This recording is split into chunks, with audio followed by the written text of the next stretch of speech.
শরীরের ক্ষমতার ব্যবহার, সেই ক্ষেত্রে মানুষের শরীরের কষ্ট, দুর্ভোগ, বেদনা, এই সাফারিং গুলোকে আমরা স্বীকার করি কি করি না, এবং এই সাফারিং গুলো স্বীকার করা বা না করার উপরে আমরা যে ইনক্লুসিভ সমাজের চিন্তা করছি তা অনেকটা নির্ভর করে।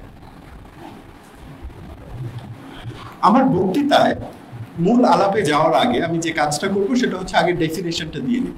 অর্থাৎ আমি রাজনৈতিক সহিংসতা বলতে কি বোঝাচ্ছি, ইনক্লুসিভ সমাজ বলতে কি বোঝাচ্ছি, এবং তারপরে আমি খানিকটা আলাপ করব আমাদের দেশের যে রাজনৈতিক সহিংসতাগুলো ঘটেছে তার একটা কম্পারেটিভ স্টাডি, এবং দেন আমরা লিঙ্ক করার চেষ্টা করব যে রাজনৈতিক সহিংসতার সাথে এই ইনক্লুসিভ সোসাইটির সাথে এই রাজনৈতিক সহিংসতার আলাপের সম্পর্কটা কোথায়। রাজনৈতিক সহিংসতার যদি আমরা ডেফিনিশন দিই তাহলে ডেফিনেশন দাঁড়ায়, রাজনৈতিক সহিংসতা বলতে আমি মনে করি রাজনৈতিক লক্ষ্য অর্জনের জন্য উদ্দেশ্যে সংগঠিত যে কোনো ধরনের শারীরিক বা মানসিক আক্রমণ, হুমকি, ভয়ভীতি প্রদর্শন বা ধ্বংসাত্মক কর্মকাণ্ড। এই ধরনের কর্মকাণ্ড নাগরিকের জীবন এবং সম্পদের উপরে আঘাত হানে। একটি রাষ্ট্রে রাজনৈতিক দল, কোনো গোষ্ঠী বা কোনো ব্যক্তি যে কোনো পক্ষের দ্বারাই রাজনৈতিক সহিংসতা ঘটতে পারে। রাজনৈতিক সহিংসতার মূল বৈশিষ্ট্য হলো এটি সচেতনভাবে ক্ষমতা দখলের জন্য পরিচালিত হয়, বিরোধী মতকে দমন করার জন্য পরিচালিত হয় এবং নির্বাচনকে প্রভাবিত করার জন্য পরিচালিত হতে পারে। রাজনৈতিক সহিংসতার অনেকগুলো ধরন রয়েছে, যেমন খুন খারাপি এটা একটা ধরন, মারধর, মানসিকভাবে নির্যাতন করা। রাজনৈতিক সহিংসতার একটা প্রতীকী ব্যাপারও থাকে, যেমন ধরেন কোনো দলের প্রতি পতাকা পুড়িয়ে দেওয়া, কিংবা ধরেন যখন শেখ হাসিনা জিয়াউর রহমানের বাড়ি মাটির সাথে মিশিয়ে দিল, কিংবা ধরেন ধানমন্ডির 32 নম্বর মাটির সাথে মিশিয়ে দেওয়া হলো। এই যে প্রতীকী সহিংসতা। নির্বাচনের সময় প্রতিদ্বন্দ্বীদের উপরে হামলা, আন্দোলন দমন করার জন্য শক্তির ব্যবহার, এই জিনিসগুলো কাজ করে। তাত্ত্বিকভাবে আমরা যদি আলোচনা করি তাহলে আমরা দেখব যে গালতুনের একটা কাঠামোগত সহিংসতার কথা বলেছেন। তিনি বলেছেন যে কাঠামোগত সহিংসতা রাজনৈতিক সহিংসতার অন্তর্ভুক্ত, এবং এই ধরনের সহিংসতার ক্ষেত্রে রাষ্ট্রের নীতি নির্ধারণ এবং সমাজ ব্যবস্থা মানুষের মৌলিক অধিকারকে হরণ করে। চার্লস টিলি আমার একজন পছন্দের লেখক, তাত্ত্বিক, তিনি রাজনৈতিক সহিংসতা নিয়ে আরো গ্রহণযোগ্য একটা মতামত দিয়েছেন। তিনি এই সম্পর্কে বলেন যে collective political action involving force or threat of force, এটাকে তিনি রাজনৈতিক সহিংসতা হিসেবে দেখেছেন।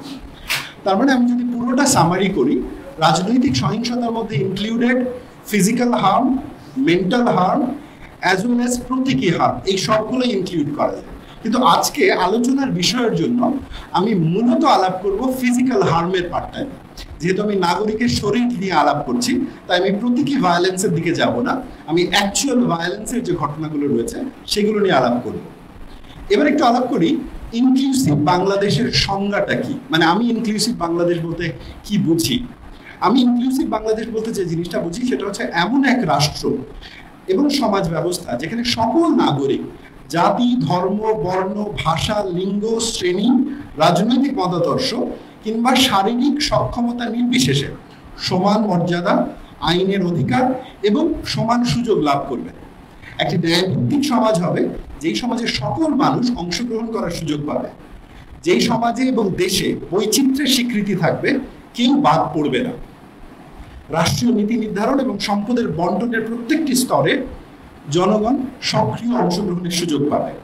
কিছু বৈশিষ্ট্য নির্ধারণ করা জরুরি, অর্থাৎ আমি যে ইনক্লুসিভ বাংলাদেশের কথা বলছি, তো এই বাংলাদেশটার বৈশিষ্ট্য কি হবে?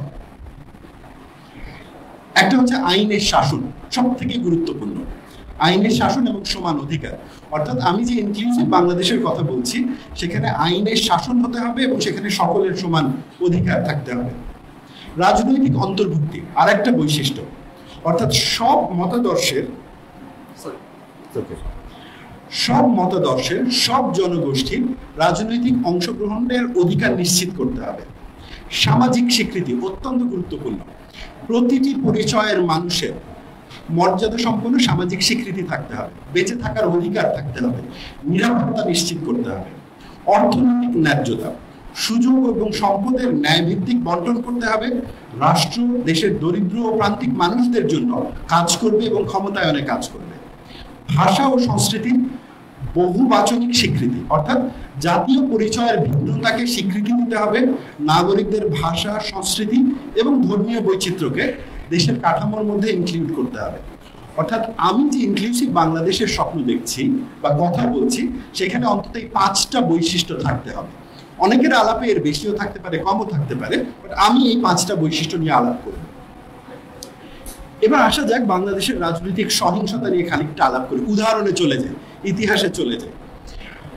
1971 সালের পরে, আমি যদি 1971কে বেঞ্চমার্ক ধরি, স্বাধীনতার পর থেকে এখন পর্যন্ত একটা প্রশ্ন আমাদেরকে করতে হবে যে আমরা তাহলে আমাদের স্বাধীনতার পরে রাজনৈতিক সহিংসতার এন্ট্রি পয়েন্ট কোনটা ধরবো। আপনারা যারা জিনিওলজি নিয়ে আগ্রহী তারা জানেন যে কোনো ঘটনার একটা জিনিওলজি ট্রেস করা যায়। একটা জিনিওলজি ট্রেসের জায়গাটা হচ্ছে বাংলাদেশের স্বাধীনতার পরে দুটো বিবাদমান পক্ষের মধ্যে, বিশেষ করে জাসদ এবং আওয়ামী লীগ, তাদের মধ্যে যে দ্বন্দ্ব, সেই দ্বন্দ্বটাকে আমরা স্বাধীনতা পরবর্তী রাজনৈতিক সহিংসতার একটা এন্ট্রি পয়েন্ট হিসেবে দেখতে পারি। এবং এই দ্বন্দ্বে আমি আগেই বলেছি, আমি কিন্তু এই আলাপে যাচ্ছি না যে কে শুরু করেছে, আমি এই আলাপে যাচ্ছি কি হয়েছে এবং তার ফলাফলটা কি। তো আমরা দেখব যখন এই সংঘর্ষটা হয়েছে, এই কনফ্লিক্ট গুলো হয়েছে, তখন কিন্তু জাসদের নেতৃত্বে শ্রেণীসূত্র খতম করার নামে স্বাধীন বাংলাদেশে রাজনৈতিক হত্যাকাণ্ড ঘটেছে। বিবাদমান পক্ষগুলোর মধ্যে বিশেষ করে যেমন আওয়ামী লীগের জনপ্রতিনিধিদেরকে মারা হয়েছে বা থানা লুট করা হয়েছে। কিন্তু আওয়ামী লীগ তারা রেসপন্ড করে নাই, তারাও করেছে। তারা কি করেছে? তারা রক্ষী বাহিনী বানিয়েছে। তারা রক্ষী বাহিনী বানিয়ে জাসদের উপরে নির্যাতন করেছে এবং সেই ক্ষেত্রে আমরা দেখেছি তারা জাসদের কর্মীদেরকেও হত্যা করেছে, নির্যাতন করেছে। একটা ঘটনা না বললেই না, 1975 সালের 17ই মার্চ জাসদ ঢাকার রমনায় তখনকার স্বরাষ্ট্রমন্ত্রী ক্যাপ্টেন মনসুর আলীর বাসভবন ঘেরাও করে এবং এই ঘেরাওয়ে একটা ভয়াবহ সংঘর্ষের ঘটনা ঘটে।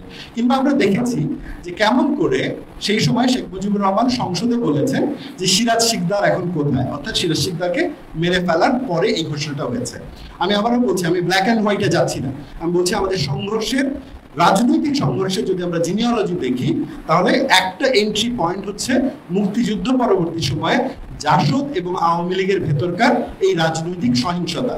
সেখানে শ্রেণীসূত্র সংগ্রাম খতম করার নামে যেই মারা যায় বা জাসদের যেই কর্মী মারা যায়, সেখানে কিন্তু তাদেরকে নাগরিক হিসেবে ট্রিট করা হয় নাই। আমরা যদি দেখি ওভারঅল, সেখানে ট্রিট করা হচ্ছে জাসদের কর্মী হিসেবে অথবা আওয়ামী লীগের নেতা হিসেবে। তারা নাগরিক হয়ে উঠতে পারেনি। আর দুটো বিতর্কিত ঘটনা এতে যায়। বিতর্কিত এই জন্য বললাম কারণ পক্ষে বিপক্ষে এগুলো নিয়ে অনেক মতামত রয়েছে। একটা হচ্ছে মুজিব হত্যাকাণ্ড, আর একটা হচ্ছে জিয়াউর রহমানের হত্যাকাণ্ড। 1975 সালের আগস্ট মাসে 15ই আগস্ট সপরিবারে শেখ মুজিবুর রহমানকে হত্যা করা হয়। নৃশংসতার একটা চরম উদাহরণ ছিল এটা। আবার আরেকটা হচ্ছে 1981 সালের 30শে মে চট্টগ্রাম সেনানিবাসে একদল সেনা সদস্য জিয়াউর রহমানকে হত্যা করে। শুধু হত্যা করেই ক্ষান্ত থাকেননি, তারা জিয়াউর রহমানের লাশকে একটা জায়গায় খুবই অসম্মানের সাথে দাফন করে এবং এই কবরটাকে কিন্তু গোপন রাখার চেষ্টা করা হয়। এই দুটো হত্যাকাণ্ডের দিকে যদি আমরা তাকাই, অর্থাৎ একদিকে যদি আমি মুজিবের হত্যাকাণ্ড দেখি 1975-এ এবং 1981-তে যদি আমরা জিয়াউর রহমানের হত্যাকাণ্ড দেখি, আমরা দেখব এই দুই হত্যাকাণ্ডের ক্ষেত্রেই রাষ্ট্র কখনো সিস্টেমেটিক তদন্তের কথা চিন্তা করেনি। রাষ্ট্র মনে করেনি যে এই হত্যাকাণ্ডগুলো তদন্ত হওয়া উচিত, বিচার হওয়া উচিত, যারা জড়িত তাদের শাস্তি হওয়া উচিত। রাষ্ট্র মনে করেছে যে এদের দায় মুক্তি দেওয়াটা জরুরি। তো ফলে মুজিবের হত্যাকাণ্ডের যেমন দায় মুক্তি হয়েছে, আবার জিয়াউর রহমানের হত্যাকাণ্ডের সাথে জড়িত ছিল তাদেরকে মেরে ফেলার মাধ্যমে বা ইনভেস্টিগেশনকে অ্যাভয়েড করে এরশাদ নিজের ক্ষমতা চূড়ান্ত করেছে। অর্থাৎ এই দুটো ঘটনা যদি আমরা আরো পরবর্তীতে দেখি, তাহলে দেখব যে ধরেন আওয়ামী লীগের দিক থেকে যখন জিয়াকে নিয়ে কথা বলা হয়েছে, তখন তাকে মুক্তিযুদ্ধের বিশ্বাসঘাতক বলা হয়েছে। আবার একই সাথে যখন আওয়ামী বিরোধীরা 75-এর হত্যাকাণ্ড নিয়ে কথা বলেছে, তখন এই হত্যাকাণ্ডের যে একটা গ্র্যাভিটি রয়েছে, এইটার যে একটা ইমোশন রয়েছে, সেটাকেও কখনো স্বীকৃতি দেয়নি। অর্থাৎ এখানে জিয়া বা মুজিব কেউ আমাদের কাছে মানুষ হিসেবে বিবেচিত হন নাই, বিবেচিত হয়েছে দুইজন রাজনৈতিক নেতা হিসেবে, যাদেরকে মেরে ফেলা কেউ না কেউ কোনো না কোনো ভাবে বৈধতা দিয়েছে। পরের এক্সাম্পলে যাই। এর পরের এক্সাম্পলটা হচ্ছে হাসিনা এবং তারেকের সাথেকার ঘটনা। আমি জানি আপনারা মনে করছেন আমি হয়তোবা রাজনৈতিক সুবিধার জন্য দুই পক্ষ থেকে এক্সাম্পল নিয়ে আসছি। মূল আলোচনাটা হচ্ছে যে আমি আসলে এক্সাম্পলগুলো নিয়ে আসার কারণ হচ্ছে যাতে আমাদের যে নিজেদের ভেতরে থাকার যে গভীর বায়াসনেস, সেই বায়াসনেস একটা ধাক্কা দেওয়া যায়, মানুষের সাফারিংস এর জায়গা থেকে খানিকটা আলাপ করা যায়। 2004 সালের 21 আগস্টের ঘটনা আমরা দেখব যে এই সময় বঙ্গবন্ধু এভিনিউতে তখনকার বিরোধী দলীয় নেতা শেখ হাসিনার সমাবেশে গ্রেনেড হামলা হয়। বিএনপি জামায়াত তখন সরকারে, এবং এই হামলায় শেখ হাসিনা বেঁচে গেলেও আওয়ামী লীগের 24 জন নেতাকর্মী নিহত হয়, আহত হন শতাধিক নেতাকর্মী। আরেকটা ঘটনা 2007 সালের 7 মার্চ বিএনপির তৎকালীন সিনিয়র ভাইস চেয়ারম্যান তারেক রহমানকে দুর্নীতির মামলায় আসামি হিসেবে গ্রেফতার করা হয়। এরপরে তাকে কন্টিনিউয়াসলি রিমান্ডে নেওয়া হয়। 2007 সালের 28 নভেম্বর আদালতের কাঠগড়ায় দাঁড়িয়ে আমরা যে তারেক রহমানকে দেখি, সেই তারেক রহমানের মেরুদণ্ড ভাঙা, তার পক্ষে সেখানে দাঁড়ানোটাও কঠিন ছিল। তিনি সেইখানে নিজের হয়ে বলেন যে তাকে 24 ঘন্টার মধ্যে 18 ঘন্টায় চোখ বেঁধে রাখা হয়েছে এবং তাকে এমনভাবে নির্যাতন করা হয়েছে যে তিনি সোজা হয়ে দাঁড়াতে পারেন না। ওইখানে তারেক যে একটা প্রশ্ন করে, সেটা হচ্ছে আমি একজন রাজনীতিবিদ, কোনো সন্ত্রাসী নই। শেখ হাসিনাও একজন রাজনীতিবিদ ছিলেন ওই সময়, সেও সন্ত্রাসী ছিল না। কিন্তু আমরা দেখছি যখন এই দুই দলের দুই মেজর নেতার উপরে নির্যাতন হয়েছে, হামলা হয়েছে, আমরা কিন্তু এটার বিচার নিয়ে আলাপ করি নাই কখনো। আমরা আলাপটা করেছি ওকে যারা আওয়ামী লীগের বিরুদ্ধে ছিল তারা যেমন 21 আগস্টের গ্রেনেড হামলার অস্বীকার করেছে, আবার যারা বিএনপির বিরুদ্ধে ছিল তারেক রহমানকে সমালোচনা করেছে, তারা তার এই যে নির্যাতনটা, সেই নির্যাতনটাকে অভিনয় হিসেবে দেখেছে। কিন্তু এই যে দুইজন মানুষের উপরে যে সাফারিং, যে পেইন, সেই আলাপটা কিন্তু আসেনি। আরেকটু সামনে আসি, ব্লগার হত্যাকাণ্ড এবং শাপলা হত্যাকাণ্ড, অত্যন্ত পলিটিক্যালি চার্জড দুইটা ইভেন্ট। আমরা জানি যে 2013 সালের 5 এবং 6 মে ঢাকার শাপলা চত্বরে হেফাজতের নেতৃত্বে একটা সমাবেশ হয় এবং এই সমাবেশে হাজার হাজার মানুষ অংশগ্রহণ করে। বহু মাদ্রাসা থেকে বহু শিক্ষার্থীরা তাদের ওস্তাদের সাথে এই সমাবেশে অংশগ্রহণ করে। সমাবেশের একটা বড় দাবি ছিল হচ্ছে ব্লাসফেমি আইন করা। সেই সমাবেশ নিয়ে অনেকের অনেক মতামত থাকতে পারে এবং সেই সমাবেশের উপরে রাতের অন্ধকারে রাষ্ট্রীয় বাহিনী এক ধরনের আক্রমণ করে। এই অপারেশনটার নামও দেওয়া হয় অপারেশন ফ্ল্যাশ আউট। আপনি আপনার নাগরিককে ফ্ল্যাশ আউট করছেন। লুক এট দ্য ওয়ার্ড, শব্দটার দিকে তাকান। আপনি ওয়াশরুমে গিয়ে ফ্ল্যাশ করেন, আপনি আপনার নাগরিককে শহরের রাস্তা থেকে ফ্ল্যাশ করছেন। অর্থাৎ কি ধরনের ডিহিউম্যানাইজেশনটা। এই যে হত্যাকাণ্ডটা ঘটলো, সেই সমসাময়িক সময় প্যারালালি আর একটা হত্যাকাণ্ডের ঘটনাও ঘটেছে। আমরা দেখবো যে 2013 সালে প্রথম কোরআন ব্লগার রাজীব হায়দার, এর 2 বছর পরে অভিজিৎ হত্যাকাণ্ডের মাধ্যমে মূলত সিরিজ ব্লগার লেখক হত্যাকাণ্ড শুরু হয়। অভিজিৎ হত্যার 1 মাস পরে খুন হন ব্লগার ওয়াসিকুর রহমান বাবু। ওই বছর এভাবে মোট 5 জন ব্লগারকে হত্যা করা হয়। বিভিন্ন জনগোষ্ঠী এইসব হামলার দায় স্বীকার করে, সন্ত্রাসবাদী গ্রুপগুলো। পরের বছরও হত্যা অব্যাহত থাকে। ব্লগার নাজিমউদ্দিন সামাদ এবং সমকামী অধিকার কর্মী পত্রিকার একজন রূপবানের সম্পাদক জুলহাস মান্নানও খুন হন এপ্রিল মাসে, যেটাকে আমরা ব্লগার হত্যাকাণ্ড দেখছি। গত 10 বছরে আমরা যদি একটু আলাপের দিকে তাকাই, দেখবেন যে এক দলের কাছে ব্লগার হত্যাকাণ্ড অত্যন্ত সেন্সিটিভ, হেফাজতের হত্যাকাণ্ড না। আরেক দলের কাছে হেফাজতের হত্যাকাণ্ড অনেক সেন্সিটিভ, কিন্তু ব্লগার হত্যাকাণ্ড না, কারণ এরা তো শাতিমে রসুল, এদেরকে তো মেরে ফেলা যায়।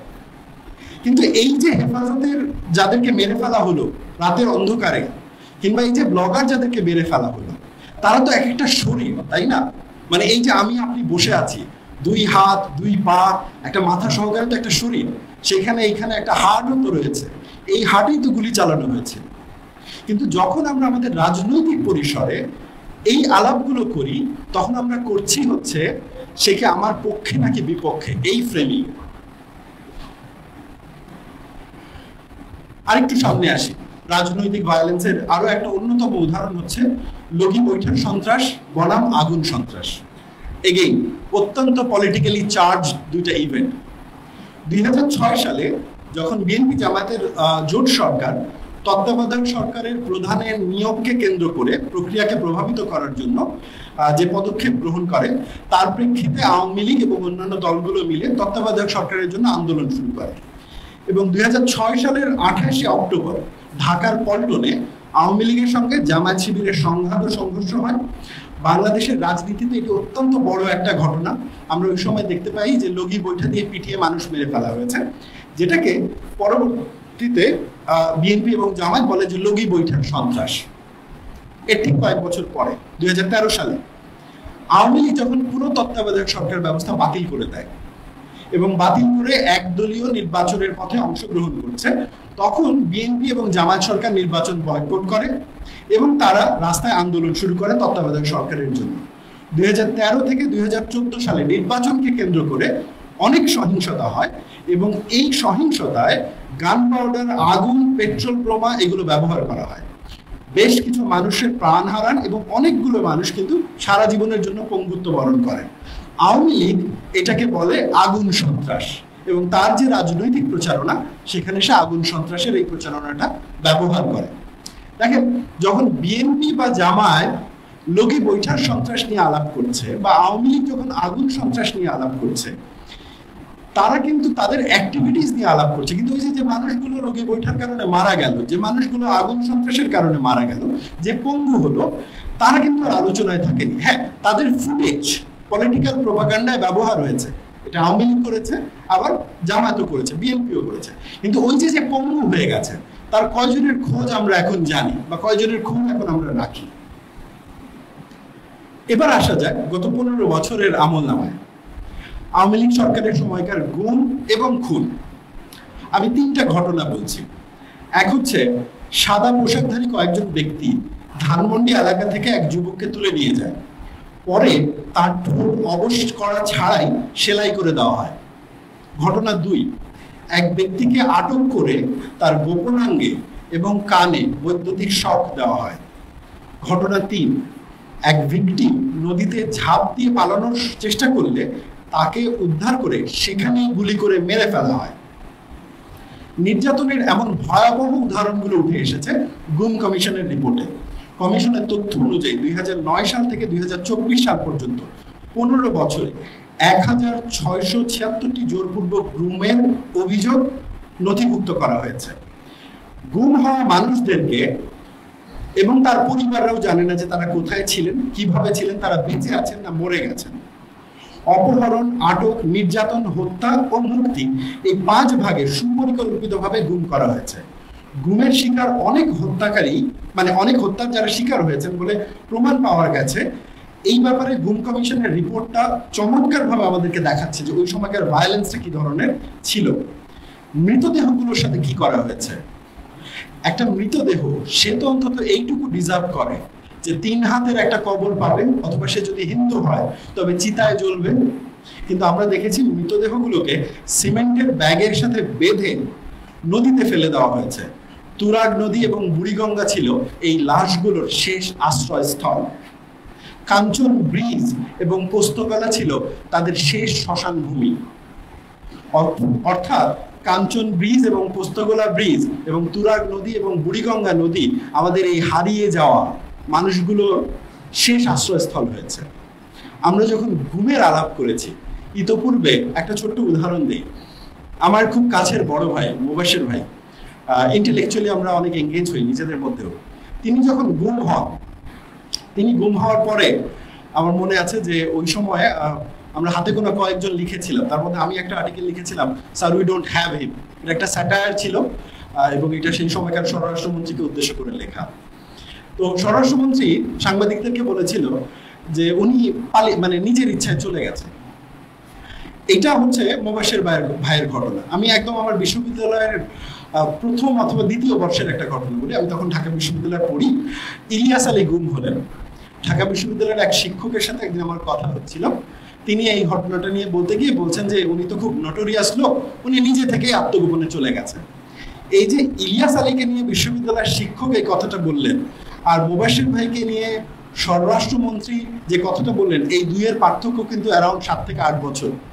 এই সময়ের মধ্যে আমরা কিন্তু রিকগনাইজই করি নাই যে গুম হচ্ছে, খুন হচ্ছে, মানুষ নিখোঁজ হয়ে যাচ্ছে।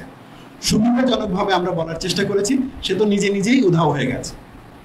এই যে অস্বীকৃতি, এই অস্বীকৃতিটা বিশ্ববিদ্যালয়ের শিক্ষকও করেছেন, ক্ষমতায় থাকা মানুষও করেছেন, বা আমার আপনার মতন অনেক সাধারণ মানুষও করেছেন। এবার আসা যাক আমাদের সমসাময়িক সময়ে এবং স্বাধীনতা পরবর্তী বাংলাদেশের একটা অত্যন্ত বড় গুরুত্বপূর্ণ ঘটনা, সেটা হচ্ছে জুলাই ম্যাসাকার। জুলাই অভ্যুত্থানের মধ্য দিয়ে ১.৫ দশক ধরে চলা আওয়ামী সরকারের অবসান ঘটে। আন্দোলনে অংশ নেওয়া সরকারি বেসরকারি বিশ্ববিদ্যালয়, সাধারণ ছাত্র, সাধারণ নাগরিকরা যখন এই আন্দোলনে অংশগ্রহণ করে, সেটা একটা স্বতঃস্ফূর্ত জায়গা থেকে মানুষকে রাস্তায় নিয়ে আসে। একটা ছোট্ট এক্সাম্পল দিই। আন্দোলনে অংশগ্রহণ করা বেসরকারি বিশ্ববিদ্যালয়ের শিক্ষার্থী নুসরাত জাহান টুম্পা, আমি জানি না আপনাদের তার কথা মনে আছে কিনা, এই মেয়েটা ৩১শে জুলাই নিজ প্রতিষ্ঠানের একজনকে বাঁচানোর জন্য পুলিশ ভ্যানের সামনে দাঁড়িয়ে গেছে এবং এই ছবিটা কিন্তু অনেক ভাইরাল হয়। আপনি যদি চিন্তা করেন, আমাদের সমাজ, যেই সমাজ মনে করে যে নারীকে নিয়ন্ত্রণ করতে পারলেই দেশ ভালো হয়ে যাবে, সেই সমাজের একজন নারী সে নিপীড়নকারী একটা রাষ্ট্রের দানবীয় পুলিশ বাহিনীর গাড়ির সামনে দাঁড়িয়ে তার ভাইকে রক্ষা করার চেষ্টা করছে। তার কিন্তু তখন খুব একটা চিন্তা ছিল না সে পর্দা করেছে কিনা, মাহরম ছাড়া আসছে কিনা বা নাকি। তার মূল চিন্তাটা ছিল সে নাগরিক হিসেবে আর এক নাগরিককে কিভাবে রক্ষা করছে। এটা আমাদের অনেককেই নাড়া দিয়েছে। ঠিক যেমন নাড়া দিয়েছে যখন রংপুর বিশ্ববিদ্যালয়ের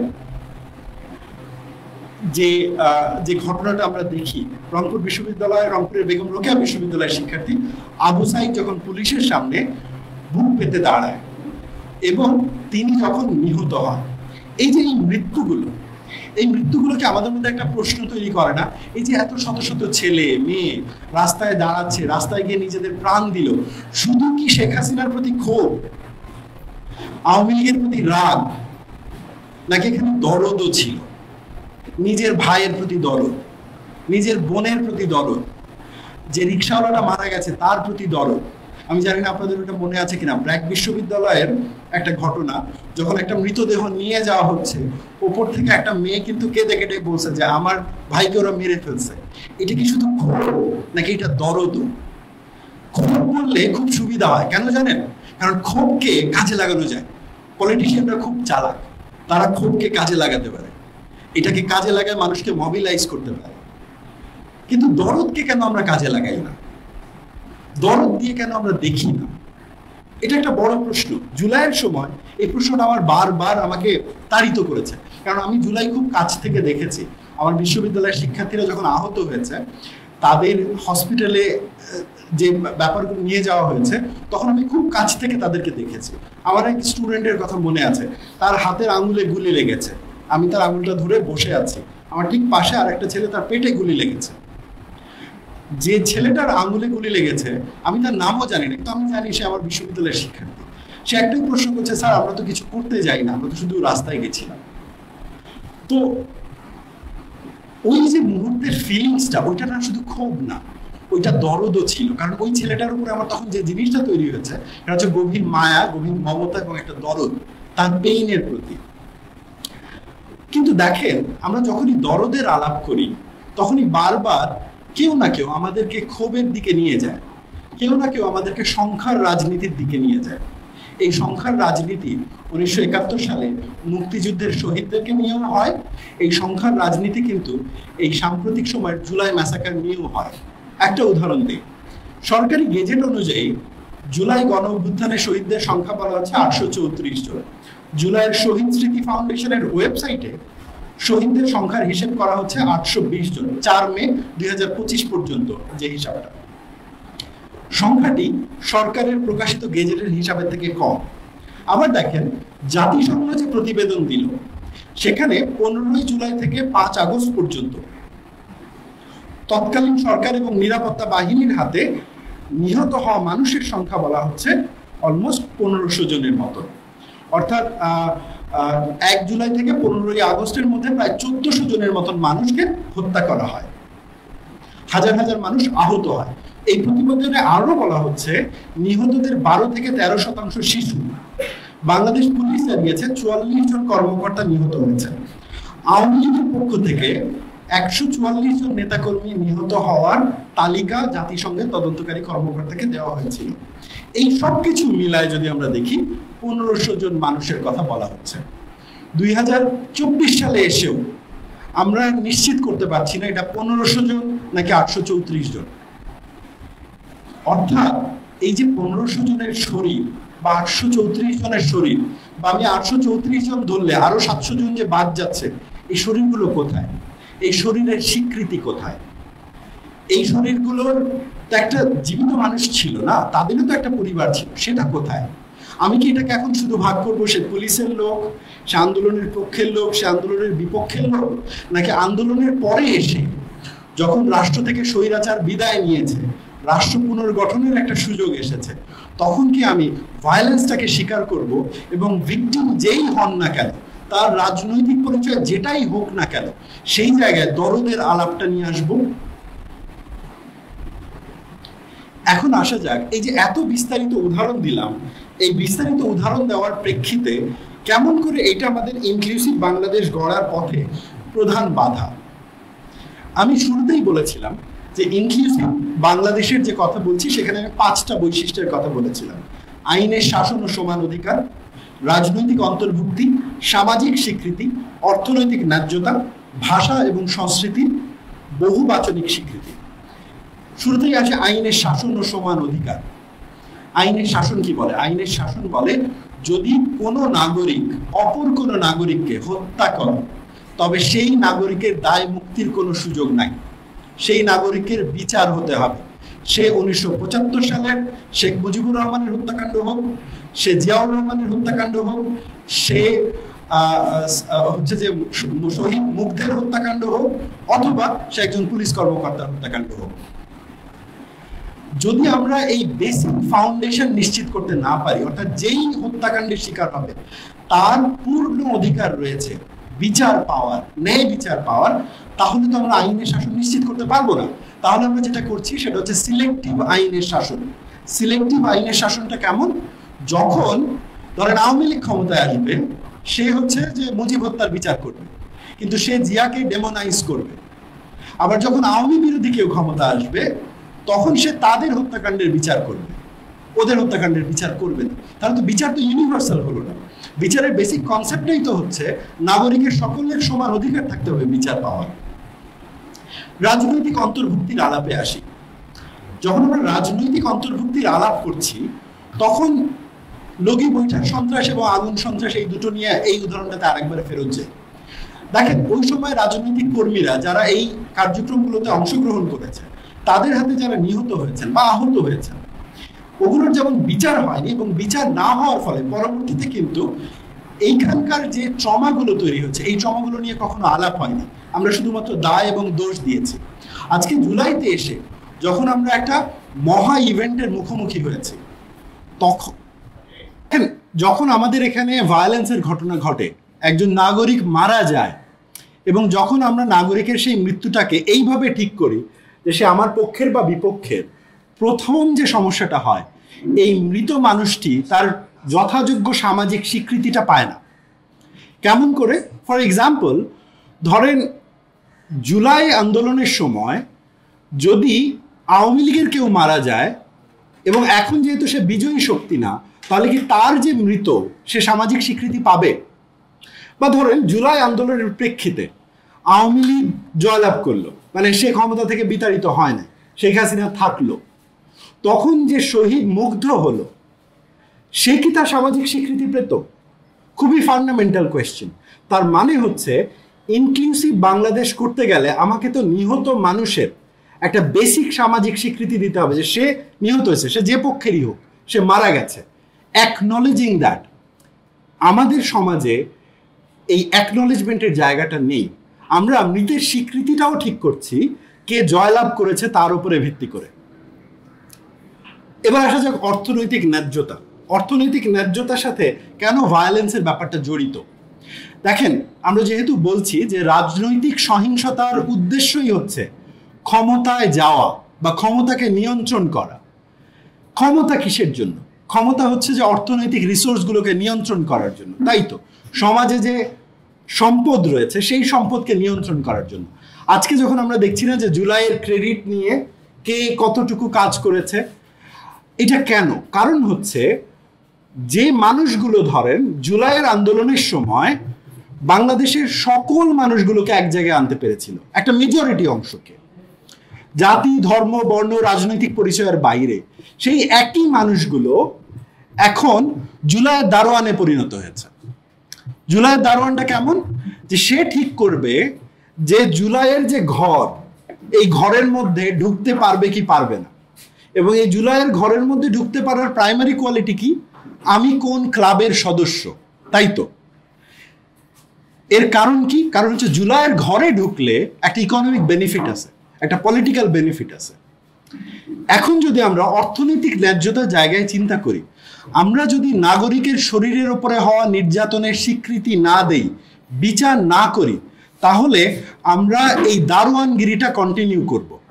অর্থাৎ যেই বিজয়ী হবে সেই এসে, সে তো নাগরিকের মৃতদেহের ওপরই তো ক্ষমতায় আসছে, তাই না, সে যেই হোক না কেন, সে এসে প্রথম যে কাজটা করছে এই দারোয়ানগিরি করা শুরু করছে এবং তার ক্ষমতাতে সে কন্টিনিউ করছে। সেইটা কিন্তু আর জনমানুষের মধ্যে যাচ্ছে না, ইনক্লুসিভিটির দিকে যাচ্ছে না। এবার আসা যাক ভাষা, সংস্কৃতি এবং বহুবাচনিক স্বীকৃতি, এর সাথে জেন্ডারটাও জড়িত।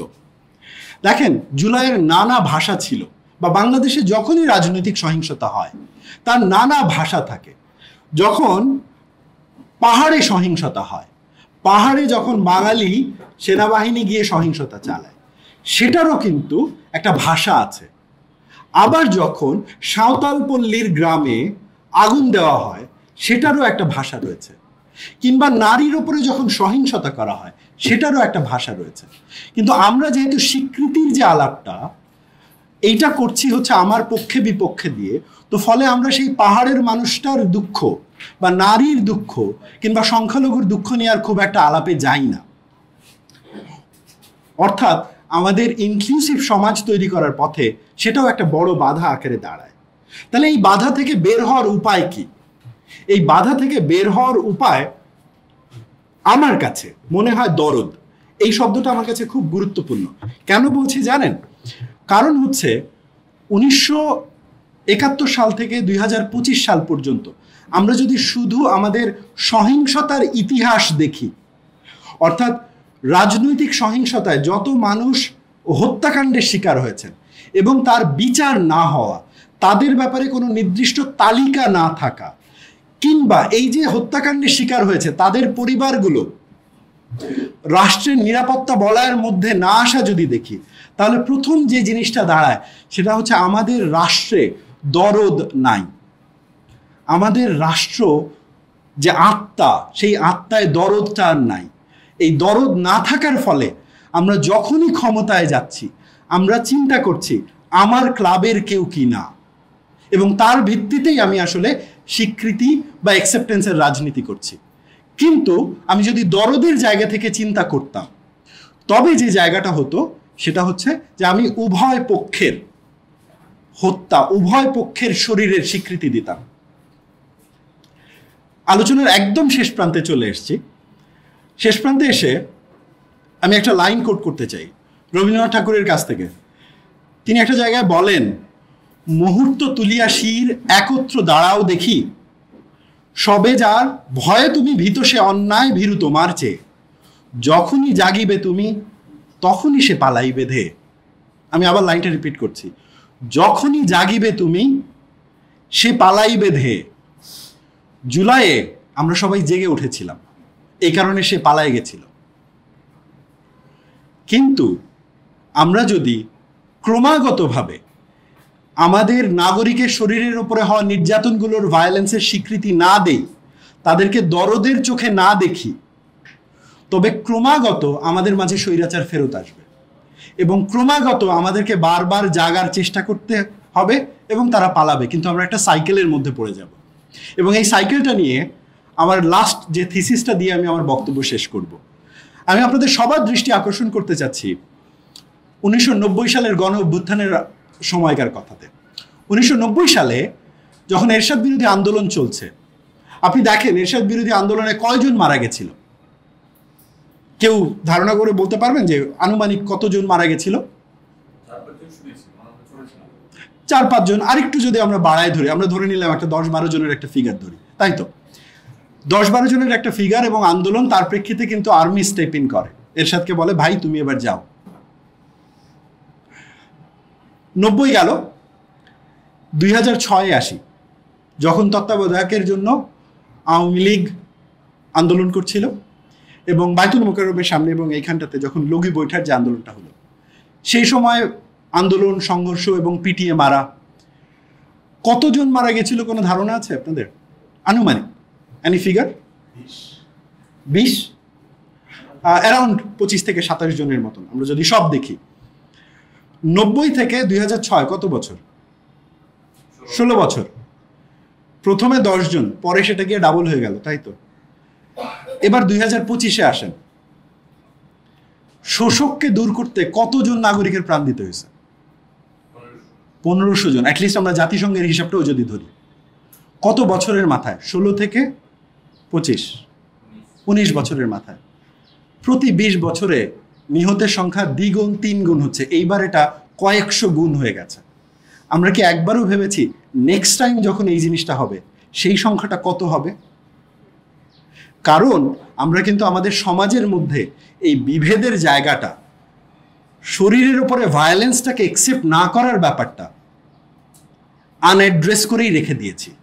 এটাকে আমরা বালু চাপা দিয়েছি, ছাই চাপা দিয়েছি। এটা আমরা ভুলে থাকার চেষ্টা করছি এবং সেই কারণেই এই জিনিসটা খুব ম্যাটার করে। আমরা যদি না জাগি তবে আমরা এই সাইকেল থেকে বেরোতে পারবো না। এই যে সহিংসতার যে সাইকেল, রাজনৈতিক সহিংসতার, তার থেকে বেরোতে পারবো না। আমি শেষ করব এই পয়েন্টটা বলে যে দেখেন, বাংলাদেশ এবং যে কোনো দেশেই যতদিন দেশে রাজনীতি থাকবে সহিংসতাও থাকবে। পক্ষে বিপক্ষে মানুষ মারা যাবে, মানুষ মারবে। কিন্তু প্রশ্নটা হচ্ছে, যেই মারা যাক বা যেই মারুক তার জন্য আইনের শাসন থাকবে কি থাকবে না? প্রত্যেকটি মৃতকে, সে আমার পক্ষের হোক বা বিপক্ষের হোক, তার শরীরের ওপরে যে নির্যাতন, তার শরীরের যে ব্যথা, এইটাকে আমি দরদ দিয়ে দেখব নাকি আমি দারোয়ান হিসেবে রিসোর্সের মালিকানা নিয়ে বসে থাকব? প্রশ্নটা এই জায়গাটাতে। আমি এই প্রশ্নের উত্তর আসলেই জানি না, কিন্তু এই প্রশ্নটা আমাকে ভাবায় প্রচণ্ডভাবে। আমি যখন চিন্তা করি নেক্সট টাইম যখন ভায়োলেন্স হবে সেটা কি 1500তেই লিমিটেড হবে নাকি এটা আরও কয়েক গুণ বেড়ে যাবে? যদি আমরা ওই ভবিষ্যৎ ভায়োলেন্সটা অ্যাভয়েড করতে চাই তবে সমাজে শান্তি, দরদ, রিকনসিলিয়েশনের বাইরে আর কোনো জায়গা নেই। আমি জানি আমি খুবই অজনপ্রিয় কথা বলছি এবং আমার কথাটা এতটাই অজনপ্রিয় যে এই মুহূর্তে এটা অনেকের কাছে অপ্রয়োজনীয়। আমি জানি আমি অনেক অজনপ্রিয় কথা বলছি এবং এই কথাটা এখন অনেকের কাছেই অপ্রয়োজনীয়, কিন্তু বাস্তবতা হলো আপনি যদি না চান আগামীতে আবার এই ভায়োলেন্সগুলো দেখতে, তবে এখন থেকেই আমরা একটু দরদের আলাপ করি। সবাই যদি আমাদের বিরুদ্ধে যায়ও, সবাই যদি মনে করে যে আরে এ তো দালালি করছে, এ তো ওই পক্ষে, এ তো এই পক্ষে, জাস্ট একটা জায়গায় একটু ঠিক করে নেই না যে আমি মানুষের শরীরের পক্ষে। শরীরের উপরে রাষ্ট্রের কোনো নিয়ন্ত্রণ বা নির্যাতন আমি মানি না। শরীরের উপরে রাষ্ট্রের অথবা সরকারের অথবা কোনো ব্যক্তির, কোনো রাজনৈতিক দলের, কোনো ধর্ম নেতার, যারই হোক না কেন, যে কোনো নির্যাতন হচ্ছে না। মানুষের শরীরের অধিকার, তার বেঁচে থাকার অধিকার, তার নিরাপত্তার অধিকার, এটা একটা ফান্ডামেন্টাল রাইটস। মৃতের সম্মান এটা কোনো অপশন না, এইটা নেসেসিটি। সম্মানিত উপস্থিতি, আপনারা যারা এতটা সময় নিয়ে আলোচনা শুনেছেন এবং প্রশ্ন করেছেন, আপনাদেরকে অসংখ্য ধন্যবাদ। আমি জানি না যারা প্রশ্ন করেছিলেন তারা সবাই আছেন কিনা, কিন্তু আমি আপনাদের প্রত্যেকের প্রশ্নই নোট করেছি নাম সহকারে। সো আমি চেষ্টা করব কোয়েশ্চেন বাই কোয়েশ্চেন যাওয়া। তার আগে আমি জাস্ট ছোট্ট একটা পয়েন্ট ক্লিয়ার করে নিই আমার জায়গা থেকে। সেটা হচ্ছে আমি liberal and I'm very proud of being as a liberal. Second ব্যাপারটা হচ্ছে যে আমি রাষ্ট্রকে ধ্বংস করতে চাই না এবং আমি মার্কসের যে ফিলসফিক্যাল আলাপ, অর্থাৎ রাষ্ট্র মাত্রই সহিংস, সেটা যেমন আমি ফিলসফিক্যালি রিকগনাইজ করি, বাট আমি এটাও রিকগনাইজ করি যে আমরা কল্যাণ রাষ্ট্রের ধারণা নিয়ে কাজ করতে পারি। এবং আমি যদি কন্টিনিউয়াসলি রাষ্ট্র হওয়ার আগেই রাষ্ট্রকে ভাঙতে শুরু করি তাহলে আমি কোনোদিন কল্যাণ রাষ্ট্রের জায়গায় পৌঁছতে পারবো। আজকে স্বাধীনতা 54 বছর পরে এসে যদি আপনার মেয়ের এইটুকু স্বাধীনতা না থাকে সে কি পোশাক পরবে, কিংবা আপনার যদি ধর্ম পালনের পূর্ণ স্বাধীনতা না থাকে, এমনকি আপনার ধর্ম না পালনেরও যদি পূর্ণ স্বাধীনতা না থাকে, তার মানে আমরা রাষ্ট্রে এখনো পরিপক্ক হই নাই। তো যেখানে আমরা পরিপক্কই হই নাই সেখানে আমরা কেমন করে রাষ্ট্র ভাঙবো? আগে তো আমাদের কিছু থাকতে হবে, তাই না? তো আমার পজিশনটা হচ্ছে যে আমি লিবারেল, এবং আমি চাই যে আমার দেশের মানুষ খাক, পড়ুক, ভালোবাসুক, ভালোবাসতে শিখুক, এবং সুখে শান্তিতে 80-90 বছর বয়সে গিয়ে স্বাভাবিকভাবে মৃত্যুবরণ করুক। এই জিনিস এক্সিস্টিং ওয়ার্ল্ডে ঘটছে। জাস্ট আপনি চিন্তা করেন স্ক্যান্ডিনেভিয়ান দেশগুলোর কথা, কিংবা অন্যান্য যে দেশগুলো যে মডেল রাষ্ট্র চিন্তার মডেলে চিন্তা করেছে তাদের কথা। তো আমরা এমন কোনো অপরাধ করি নাই যে আমাদের দ্বারা এটা হবে না। সমস্যাটা হচ্ছে যে আমরা যখন রাষ্ট্র নিয়ে আলাপ আলোচনা করি, আমরা 1970 এবং 80 দশকের চিন্তায় আটকে গেছি। 90, 2000, 2010, 20-এ যে একাডেমিয়াতে, সিভিল সোসাইটিতে যে ফিলোসফিক্যাল আলাপগুলো হয়েছে, আমরা ওইখানে আর যাই নাই। আমি খুব হতাশভাবে লক্ষ্য করি, আজ থেকে 10-15 বছর আগেও আমি ঢাকার সার্কেলে যে ধরনের আলাপ দেখতাম, এখনো সোশ্যাল মিডিয়াতে আমরা ওই একই ধরনের আলাপ দেখি যে আমাদেরকে ভাঙতে হবে। ভাই তাহলে গড়বেনটা কখন? আমার যে ভাঙার প্রক্রিয়া ছিল এটা তো কলোনিয়াল মুভমেন্টের এগেনস্টে ছিল। আমার ভাঙার প্রক্রিয়া হাসিনার স্বৈর শাসনতন্ত্রের বিরুদ্ধে ছিল। বাট যখন এইটা গল, তখন আপনি গড়বেন কেমন করে? আপনাকে তো গভর্ন করতে হবে, তাই না? আপনি যদি গভর্ন না করেন তাহলে আপনার নিজের কয়টা জেনারেশন আর নষ্ট করবেন আমাকে বলেন। এই যে আজকে যেমন হচ্ছে যে ঈদুল চমৎকার ভাবে বলছে, ও আমার কথাটা নিয়ে যেটা বলেছে আমি ওর সাথে 100% একমত। তো এই ঈদুল ছেলেটার কি এই অধিকার নাই যে সে তার এই ইন্টেলেকচুয়াল চর্চা দিয়ে বাংলাদেশে কোন রকম কারো রেফারেন্স ছাড়া, কোনো মন্ত্রী উপদেষ্টার পা না ধরে একটা চাকরি পাবে, ফেয়ার একটা স্যালারি পাবে, তার সন্তানরা ভালো স্কুলে পড়বে, কলেজে পড়বে, এবং সে বছরে অন্তত তার যেই জায়গায় ঘুরতে ইচ্ছা, সেটা ধরেন চিটাগাংয়ের কোনো জায়গা হোক বা মালদ্বীপের কোনো জায়গা হোক, যাবে এবং সেইখানে গিয়ে কেউ বলবে না যে এখানে তুমি ঘুরতে এসো না, ধর্মের সমস্যা হয়, বা এখানে গিয়ে আসো না তুমি চেতনার সমস্যা হয়। আমার পয়েন্টটা খুব ক্লিয়ার ভাই এই জায়গাটাতে। আমি এখানে আসলে যে কোনো জায়গায় আলাপে গেলে আমি আমার বায়াসনেসটা আগেই ক্লিয়ার করি। আমার বায়াসনেসটা হচ্ছে আমি একটা কল্যাণ রাষ্ট্র চাই, যেই কল্যাণ রাষ্ট্রে নাগরিক এবং শাসক সিভিলাইজড ওয়েতে ডিল করবে একজন আর একজনের সাথে। আমরা কন্টিনিউয়াসলি আমার শাসককে মেরে ফেলতে পারি না, আমরা কন্টিনিউয়াসলি আমাদের নাগরিককে মেরে ফেলতে পারি। এটা হতে পারে কোনো সুস্থ স্বাভাবিক জায়গায়, এটা এক্সপেক্টেবল না। এই যে সাধারণ সত্যটা, এটা বোঝার জন্য না আমাদের মার্কসের রাষ্ট্রের ডিবেটে যাওয়ার দরকার নেই। এটা বোঝার জন্য খুব বেসিক কমন সেন্স হলেই চলে যায়। Now coming back to the questions, Rifu, আমি জানি না আপনি আছেন কিনা, আপনি যে সমালোচনাটা করেছেন আমি আপনার সাথে একমত। আমি আসলে লিবারেল ফ্রেমওয়ার্কের জায়গা থেকে চিন্তা করেছি। এর একটা কারণ হচ্ছে যে ধরেন আমি যদি এই আলাপটা জুলাইয়ের অভ্যুত্থানের সময় করতাম, সেটা অপ্রয়োজনীয় আলাপ হতো। কারণ জুলাইয়ের সময় আমাদের দেশের নাগরিকের উপরে একটা স্টিম রোলার চলছে।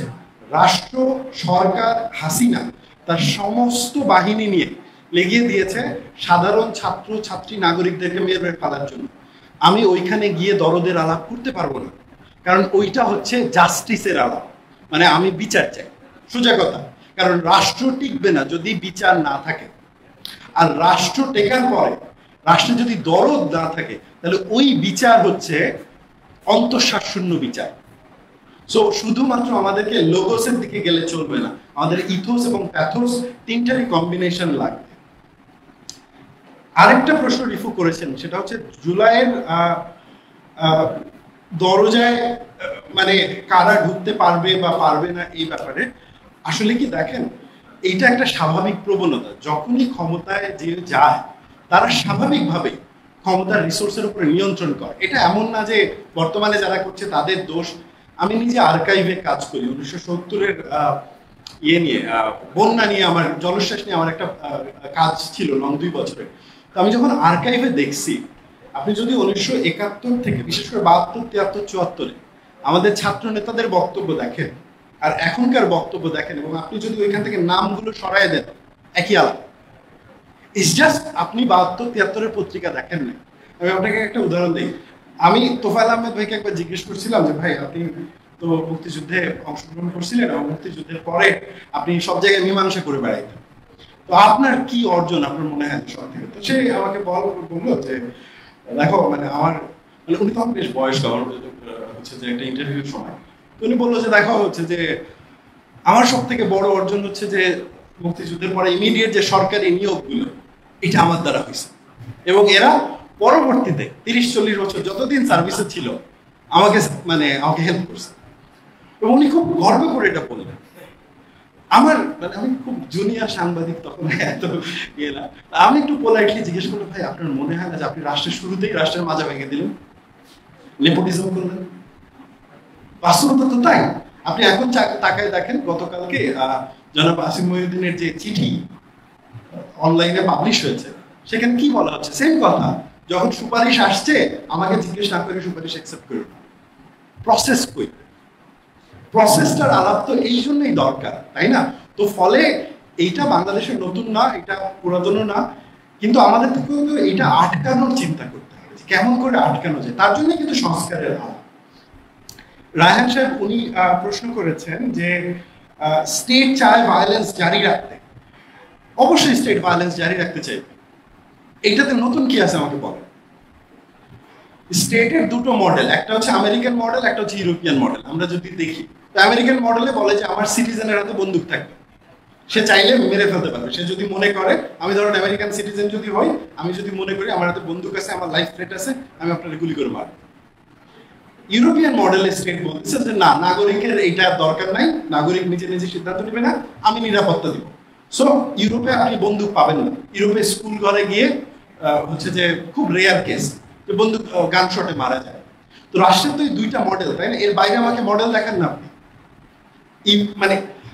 সমস্যাটা কোন জায়গায় হয় জানেন? আমরা যখন চিন্তা করি, আমরা চিন্তাটা এত প্রসারিত করে ফেলি যে আমরা তখন আর মডেল নিয়ে ভাবতে পারি না। কারণ রাষ্ট্র কিন্তু বুঝাইতে হবে আপনার।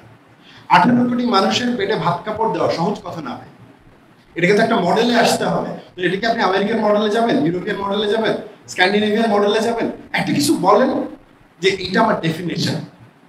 ঢাকায় এই আলাপগুলো হওয়া আমার মনে হয় খুব জরুরি।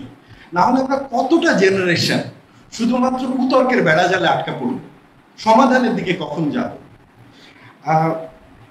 খালিদ হোসেন ভাই উনি একটা প্রশ্ন করেছেন। উনি হচ্ছে যে উনি বলেছেন যে আমরা পরবর্তীতে কি করব। আমরা তো আলাপগুলো করলাম, পরবর্তীতে কি করব? আমি আসলে এটার উত্তর জানি না যে আমরা পরবর্তীতে কি করব, কারণ আলাপটা তো শুরু করার দরকার। আমার যে কল্যাণ রাষ্ট্র দরকার, এইটা তো একটা আলাপ, এটা তো শুরু করা দরকার। এই যে সংস্কারের যে আলাপগুলো হচ্ছে, সেগুলোর টু সাম এক্সটেন্ট একটা উদ্দেশ্য কিন্তু কল্যাণ রাষ্ট্র বানানো। আলাপটা তো শুরু হয়েছে, তো ওই আলাপটা জারি রাখাটাই বোধহয় জরুরি, এবং একটু সিনসিয়ার হওয়াটাই, যে আমরা যে আলাপটা করছি ওইখানে যাতে এথিক্যালি অনেস্ট থাকি। কারণ আমরা কেউ নিরপেক্ষ না। আমি আরেকটা জিনিস বলি ভাই, বাংলাদেশে ঢাকায় আমাদের একটা চিন্তা ভাবনা আছে যে আমরা সবাই হচ্ছে বুদ্ধিজীবী কে হবে? বুদ্ধিজীবী হবে নিউট্রাল, বুদ্ধিজীবী হবে দল নিরপেক্ষ, বুদ্ধিজীবী হবে অলওয়েজ প্রভোকেটিভ। ভাই এই ধারণা কই পাইছেন? বুদ্ধিজীবী মানুষ নিরপেক্ষ কোত্থেকে হয়? মানুষ কোনোদিন নিরপেক্ষ না, আমিও নিরপেক্ষ না। এখানে আপনারা যে কয়জন বসে আছে প্রত্যেকে নিরপেক্ষ না। আপনি ভোট দিবেন, আমি ভোট দিব, ভোট দেওয়ার সময় আপনি আপনার পেইং জাজমেন্টটা ইউজ করবেন। আপনি চাইলেই এটার বাইরে যেতে পারবেন না। তাহলে কি দরকার? আমরা পক্ষে থাকি, যার ইচ্ছা পক্ষে থাকি, এথিক্যাল হই, নৈতিক হই। আমি যার পক্ষ নিচ্ছি তার যাতে ভালোটা আমি ভালো বলতে পারি। আর সে যখন ফোনে নির্দেশ দেয় পুলিশকে যে তুমি এদেরকে মেরে ফেলো, হেলিকপ্টার থেকে গুলি করো, ওইটা যাতে প্রতিবাদ করতে পারে, এটাই তো নৈতিকতা, তাই না? তো আমার পজিশনটা হচ্ছে যে আমরা যদি নৈতিক জায়গা থেকে আলাপগুলোতে এঙ্গেজ হই এবং নিরপেক্ষতার দাবি না নিয়ে আসি, তাহলে কিন্তু আমরা আলাপটা অগ্রসর করতে পারি।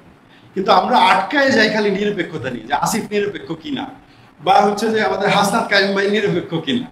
দরকার নাই তো, হাসান কাইম ভাই তার রাজনীতি করুক, আমি আমারটা করি।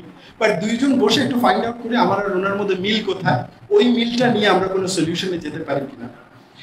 হাসান কাইম ভাই আপনি খুব চমৎকার করে বলেছেন, এবং আপনি দরদ নিয়ে প্রশ্ন করেছেন। আমি আপনার পয়েন্টের সাথে একদম একমত যে আমি দরদের ডেফিনেশন দেই নাই।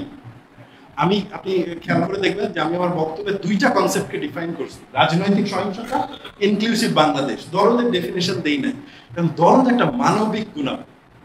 আমি এটাকে ডেফিনেশনে আটকাবো না। এক একজনের দরদ এক এক রকম হবে। এক একজনের দরদ কেন এক এক রকম হবে বলি, আপনারা যদি ইয়াসমিন সাইকির বইটা পড়েন বাংলাদেশের নিয়ে, এই বইটা নিয়ে অনেকের অনেক সমালোচনা রয়েছে। হ্যাঁ, তো তিনি একটা জায়গায় গিয়ে দেখাচ্ছেন যে আমরা যখন ভায়োলেন্স নিয়ে চিন্তা করি বা মুক্তিযুদ্ধের সময় যখন সহিংসতা নিয়ে চিন্তা করি, আমরা তখন ব্ল্যাক অ্যান্ড হোয়াইটে চিন্তা করি। যোগে ফাইন, মানে মুক্তিযোদ্ধা এটা করছে, পাকিস্তান আর্মি এটা করছে, রাজাকার এটা করছে, কিন্তু আসলে কি ব্যাপারগুলো এত ব্ল্যাক অ্যান্ড হোয়াইট? এরকম কি কখনো হয়নি যে কোনো রাজাকার কোনো মুক্তিযোদ্ধারে বাঁচাই দিছে? এরকম কি কখনো হয়নি যে কোনো মুক্তিযোদ্ধা রাজাকারের বাঁচাই দিছে? এরকম কি কখনো হয়নি যে মেবি কোনো পাকিস্তান আর্মির সদস্য কাউকে ছেড়ে দিছে? আমরা কি 100% বলতে পারবো যে এরকম কখনোই ঘটে নাই? মানে আমরা অ্যাবসলিউটিজমের দিকে না যাই, মানে অ্যাবসলিউটিজমের দিকে গেলে সমস্যাটা কি হয়? আমরা ব্ল্যাক অ্যান্ড হোয়াইটে চিন্তা করি, এ শত্রু আর এ বন্ধু। শত্রু এবং বন্ধুর আলাপে গিয়ে আমরা কোনোদিন সমাধানে পৌঁছাতে পারবো না। ইয়াসমিন সাইকে একটা এক্সাম্পল দিয়েছে, তিনি একজন স্কুল শিক্ষিকা শ্রীলতা হানির ইন্টারভিউ করেছেন।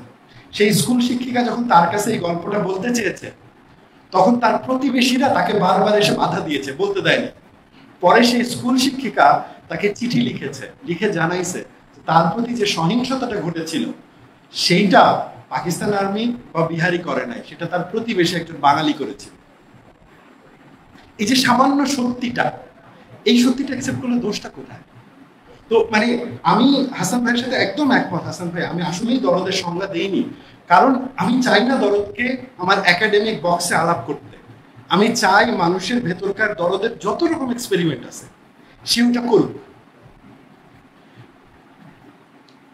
আপনি ইব্রাহিম কার্দির উদাহরণ দিয়েছেন, আমি এটার সাথে একমত। আমি ফান্ডামেন্টালি এই ফিলসফি হোল্ড করি যে once someone is dead, he is beyond all politics. সে যে কাজই করুক না কেন, এবং তার প্রপার ব্যারিয়াল হতে হবে, মৃতের প্রপার ব্যারিয়াল হতে হবে। যদি এই বেসিক ফাউন্ডেশনটা আমরা না মানি, সোসাইটি থাকবে না। আমরা তো আলাপ করতেছি অনেক গ্র্যান্ড জিনিসপত্র নিয়ে, আপনি যে সোসাইটিতে আছেন এই সোসাইটি থাকবে না। মুনতাসির ভাই উনি আলাপ করেছেন যে কোনো রাজনৈতিক দল অন্য দল থেকে তুলনামূলক ভালো, এবং কেউ যদি সিলেক্টিভ ভাবে তথ্য প্রকাশ করে। আমি আপনার সাথে একমত যে আমরা অনেকেই সিলেক্টিভ ভাবে তথ্য প্রকাশ করি, কিন্তু আমাকে দেখান মানুষ সিলেকশনের বাইরে কি যেতে পারে? আমি কিন্তু খুবই বেসিক ফান্ডামেন্টাল কোয়েশ্চেন করতেছি, আমি আপনি কি সিলেকশনের বাইরে যেতে পারবো? কখনো যেতে পারবো না। তার জন্য কি দরকার তাইলে? এই যে ওপেন আলোচনা। আমি একটা বক্তব্য দিলাম, আপনি আমাকে সমালোচনা করবেন, প্রশ্ন করবেন, আমি উত্তর দিব, এর মাঝখান দিয়ে আমাদের যার যার সিলেকশন বায়াস সাইডলাইন হয়ে যাবে, আমরা একটা ডিসকাশনের জায়গায় পৌঁছাবো। তার মানে সিলেকশন বায়াস খারাপ কিছু না, কিন্তু সিলেকশন বায়াস করার পরে আমি যদি শেখ হাসিনার মতন বলি যে আমি যা বলছি এইটাই রাইট, আমি জোর করে উন্নয়ন করব, তাইলে সমস্যা। আমার একটা ধারণা কি জানেন, আমি 1 বছর পরে ঢাকায় এসে যেটা দেখতেছি যে আমরা সবাই এখন আওয়ামী লীগ হইতে চাই। মানে সবাই কেমনে জানেন, সবাই সেন্ট্রালি নিয়ন্ত্রণ করতে চাই, সবাইকে নিয়ন্ত্রণ করতে হবে, সবার মতামত এক হতে হবে, ঐক্য থাকতে হবে।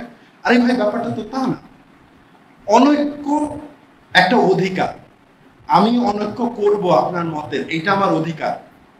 এই অধিকারটা শেখ হাসিনা দিতে চায় না, সে মুক্তিযুদ্ধ চেতনা দিয়ে অধিকার আটকাইছে। এখন দক্ষিণপন্থীরা ধর্মের চেতনা দিয়ে এটা আটকাবে, বা আরেকজন অন্য চেতনা দিয়ে আটকাবে। কিন্তু ভাই, আমার তো দ্বিমত করার স্বাধীনতা থাকতে হবে, তাই না? আমি যদি দ্বিমত করতে না পারি, তাহলে আল্লাহ আমারে বুদ্ধি কেন দিছে? আল্লাহ তো আমারে ফেরেশতা বানাই দিত, আমি সিজদা করে বসে থাকতাম। আমি তো ফেরেশতা না, আবার আমি শয়তানও না, আমি ইন বিটুইন। মানে হচ্ছে আমি দ্বিমত করবো এবং আমি আপনার সাথে কাজও করবো।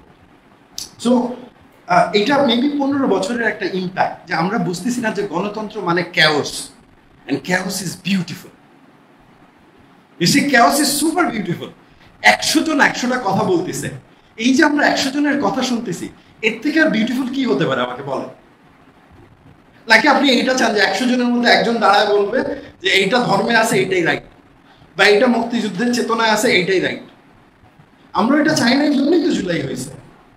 সো আমি এই জায়গাটাতে মনে করি যে লেটস নট এই ডিবেটগুলোতে যাই যে সিলেকশন থাকলে কি হয়, রাদার আমরা ক্যাওসটাকে একসেপ্ট করি, ডিবেটটাকে একসেপ্ট করি, গণতন্ত্রের এই যে মানে অনিয়ন্ত্রিত শাখা প্রশাখাগুলো, এগুলোকে গ্রহণ করি।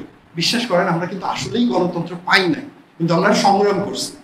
একমাত্র 1990 থেকে 2006 এবং তারপরে 2008 থেকে 14 খানিকটা, এইটুকুই যেটুকুর ইলেক্টেড গভর্নমেন্ট শাসন করছে, তাও পুরোপুরি গণতান্ত্রিক ফ্রেমওয়ার্ক তারা মানে নাই। তার মানে আমরা গণতন্ত্রের আমাদের সামনে কোনো মডেল আমরা পাই নাই।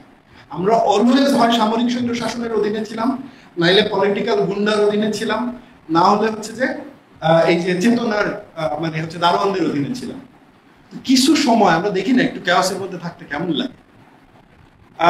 মোহাম্মদ হোসেন মঞ্জু ভাই, আপনি আমি আপনার পয়েন্টগুলো খুবই চমৎকার ফিডব্যাক আকারে গ্রহণ করছি আমার কাজের জন্য। এবং আপনি যে পয়েন্টটা বলেছেন যে আমাদের মুক্তির পথ বের করতে হবে, আমিও তাই মনে করি যে মুক্তির পথটা কি। কারণ আমরা প্রবলেম তো অনেক আলাপ আলোচনা করছি। হ্যাঁ, আমি ফ্র্যাঙ্কলি স্পিকিং আমি চাই যে ঈদুল ওর ব্রেন দিয়ে বাংলাদেশ থেকে কমনওয়েলথ স্কলারশিপ নিয়ে দুনিয়ার সব থেকে ভালো ইউনিভার্সিটিতে পড়ে এসে ঢাকা বিশ্ববিদ্যালয় বা রাজশাহী ইউনিভার্সিটিতে জয়েন করি। এর জন্য ঈদুলের ছাত্র শিবির করার দরকার নেই, ছাত্রলীগ করার দরকার নাই, ছাত্র দল করার দরকার নেই। এইটাই তো পথ নাকি? এই পথে যাওয়ার জন্য আলাপ করাটা জরুরি।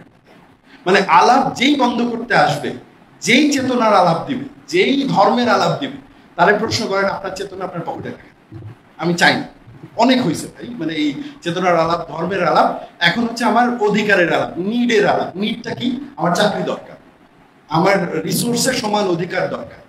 হ্যাঁ, মানে হচ্ছে যে উপদেষ্টার বাবা হয়েছে বলে সে অন্যায় করবে আর আমার বাবা করতে পারবে না, তা হবে না। কেউ অন্যায় করতে পারবে না, সোজা কথা। এবং এই ফ্রেমওয়ার্কটা আমাদের জরুরি। আপনার হত্যার বিচার নিয়ে আপনি বলেছেন, আমি যেটা হয়েছে যে আমি যখন এক্সাম্পল গুলো নিয়েছি, আমি আসলে 40 মিনিট মাথায় রেখে পুরো জিনিসটা গুছাইছি। এবং আমি যেটা করেছি, গ্র্যান্ড ইভেন্টে ফোকাস করেছি, ইন্ডিভিজুয়াল ইভেন্টে যাইনি। কারণ ইন্ডিভিজুয়াল ইভেন্টে ঢুকলেই ঢাকায় যে জিনিসটা হয় আমরা আলাপ করতে পারি না, কারণ তখন আমরা হুতে চলে যাই, মানে কে করছে এটা। কিন্তু দেখেন ভাই, গত 55 বছর আমরা এই হু এর আলাপে কোনো সমাধানে পৌঁছাইতে পারি নাই। কিন্তু আমাদের এখন হাউ এর আলাপ দরকার, হোয়াই এর আলাপ দরকার। কেন হলো, কিভাবে হলো, সলভ করবো কেমন করে। Very basic 3 points. হু দিয়ে হু এর কাজ জাস্টিসটা করুন।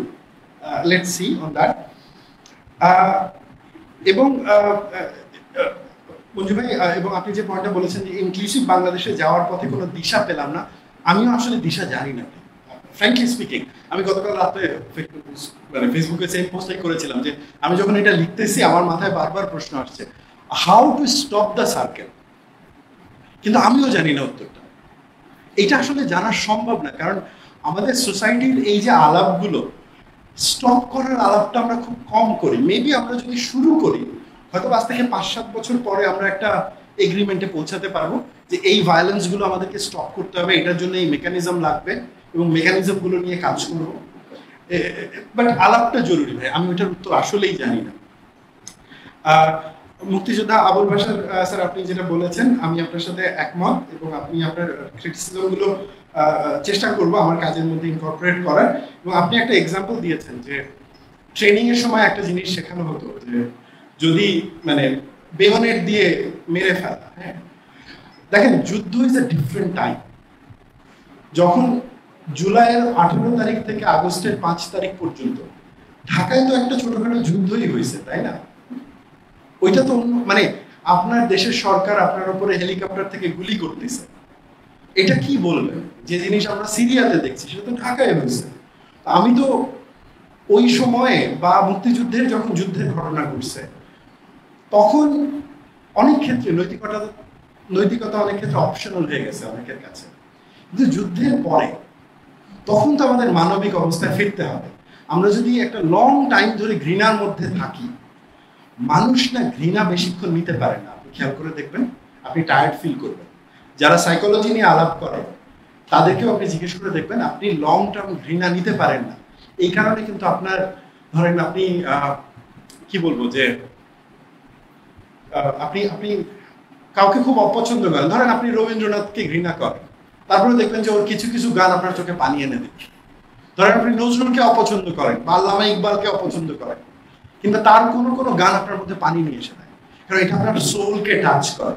আমি বিশ্বাস করি, not like a communist form, যে মানুষ শুধুমাত্র অ্যাপিয়ারেন্স, রাদার মানুষ is the appearance of soul. That's my position.